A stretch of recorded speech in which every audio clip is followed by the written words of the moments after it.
ನಮಸ್ಕಾರ, ನಾನು ಡಾಕ್ಟರ್ ಅಶ್ವಿನ್ ಕುಲಕರ್ಣಿ. ನಾನು associate professor medicine department, Ramaiah ಆಸ್ಪತ್ರೆ, ಬೆಂಗಳೂರು.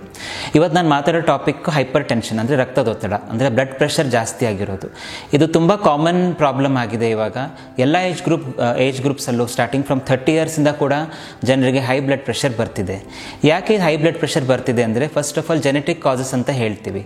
ಈಗ ಒಬ್ಬರು ಫ್ಯಾಮಿಲಿಯಲ್ಲಿ ಹೈ ಬ್ಲಡ್ ಪ್ರೆಷರ್ ಇದ್ದರೆ ಅವ್ರ ಮಕ್ಕಳಿಗೆ ಬ್ಲಡ್ ಪ್ರೆಷರ್, ಹೈ BP ಬರೋ ಚಾನ್ಸಸ್ ತುಂಬ ಜಾಸ್ತಿ ಇರುತ್ತೆ. ಅದು ಬಿಟ್ಟರೆ ನಮ್ಮ sedentary life style, lack of exercise ಆಗಲಿ, ಊಟದಲ್ಲಿ ಜಾಸ್ತಿ ಉಪ್ಪಿನಾಂಶ, ಆಮೇಲೆ ಮೆಂಟಲ್ ಟೆನ್ಷನ್, ಸ್ಟ್ರೆಸ್, ಎಕ್ಸರ್ಸೈಸ್ ಕಡಿಮೆ, ಇವೆಲ್ಲದರಿಂದ ಹೈ ಬ್ಲಡ್ ಪ್ರೆಷರ್ ಬರೋ ಚಾನ್ಸಸ್ ಇರುತ್ತೆ. ಪ್ರಾಬ್ಲಮ್ ಹೈ ಬ್ಲಡ್ ಪ್ರೆಷರಲ್ಲಿ ಏನು ಅಂದರೆ, ಅದು ಸಿಮ್ಟಮ್ಸ್ ಇರೋದಿಲ್ಲ. ಸೊ ಸ್ಟಾರ್ಟಿಂಗ್ ಯಾವುದೇ ಥರ ಆಗಲಿ ಯಾವುದು ಸಿಮ್ಟಮ್ಸ್ ಕಾಣಿಸ್ಕೊಳ್ಳೋದಿಲ್ಲ. ಯಾವಾಗ BP ತುಂಬ ಹೈ ಆಗುತ್ತೋ, ಬೇರೆ ಆರ್ಗನ್ಸ್ ಮೇಲೆ ಎಫೆಕ್ಟ್ ಬರೋಕ್ಕೆ ಸ್ಟಾರ್ಟ್ ಆಗುತ್ತೋ, ಆವಾಗ ಜಾಸ್ತಿ ಸಿಮ್ಟಮ್ಸ್ ಬರೋ ಚಾನ್ಸ್ ಇರುತ್ತೆ. ಅದರ ಇಂಪಾರ್ಟೆನ್ಸ್ ಏನಂದರೆ, ರೆಗ್ಯುಲರ್ ಆಗಿ ಎಲ್ಲರೂ ತಮ್ಮ ಬ್ಲಡ್ ಪ್ರೆಷರ್ನ ಆವಾಗವಾಗ ಚೆಕ್ ಮಾಡಿಸ್ತಾ ಇರಬೇಕು.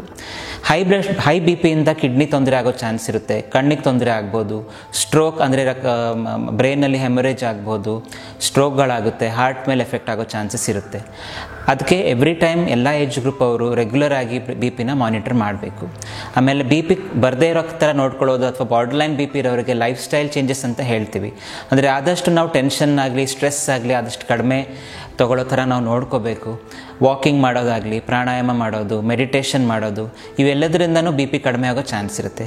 ಫುಡ್ಡಲ್ಲೂ ಅಷ್ಟೇ, ಜಾಸ್ತಿ ಫ್ರೂಟ್ಸ್ ತೊಗೊಳ್ಳೋದು, ಜಾಸ್ತಿ ವೆಜಿಟೇಬಲ್ಸ್ ತೊಗೊಳ್ಳೋದು, ಇದರಿಂದ BP ನ್ಯಾಚುರಲಿ ಕಡಿಮೆ ಆಗೋ ಚಾನ್ಸ್ ಇರುತ್ತೆ.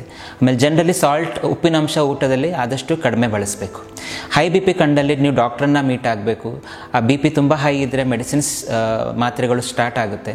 ಆ ಮೆಡಿಸಿನ್ಸ್ನ ರೆಗ್ಯುಲರ್ ಆಗಿ ಯಾವತ್ತೂ ತಪ್ಪದೆ ತೊಗೊಳ್ಬೇಕು. ಆಮೇಲೆ ರೆಗ್ಯುಲರ್ ಆಗಿ BP ಚೆಕಪ್ಸ್ನ ಮಾಡಿಸ್ತಾ ಇರಬೇಕು. ಈ ಸಿಂಪಲ್ ಮೆಷರ್ಸಿಂದ ಹೈ BPಯಿಂದ ನಿಮಗೆ ತುಂಬ ಪ್ರಾಬ್ಲಮ್ ಉಂಟಾಗೋದೆಲ್ಲ ನಾವು ಕಂಟ್ರೋಲ್ ಮಾಡ್ಕೋಬೋದು. Thank you.